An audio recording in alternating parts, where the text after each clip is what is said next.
আচ্ছা, প্রশ্নে আছে যে দুটি সংখ্যার গুণফল 3380, এর গসাগু হলো 13, এখন সংখ্যা দুটির লসাগু কত নির্ণয় করতে হবে।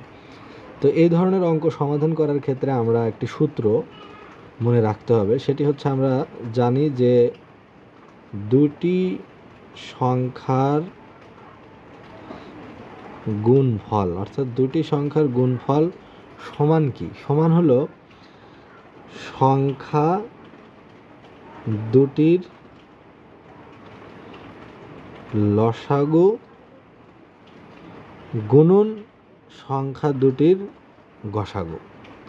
তাহলে এখানে আমরা বা দিয়ে লিখতে পারি দুটি সংখ্যার গুণফল কত, 3380, সমান সংখ্যা দুটির লসাগু কত। আচ্ছা, লসাগু নাই, মানে এটাই বের করতে হবে। তাহলে লসাগুর জায়গায় ওইটাই লিখলাম, আর গসাগু কত, 13, এই 13 লিখলাম। এখন বা এই লসাগু সমান সমান কি, তাহলে 3380 ভাগ হলো এই 13, অর্থাৎ 3380কে 13 দিয়ে ভাগ।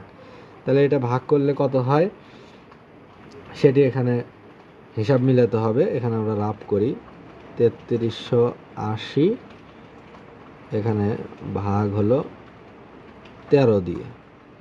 তাহলে 13 দিয়ে ভাগ দিলে 13 দুগুণা 26, 26 এখন বিয়োগ করলে 13-র ভিতর থেকে 6 বাদ দিলে 7, হাত থাকে 1, এর ভিতরে দিলে 3, 3 3 0, তাহলে 7 78 কেটে আনি।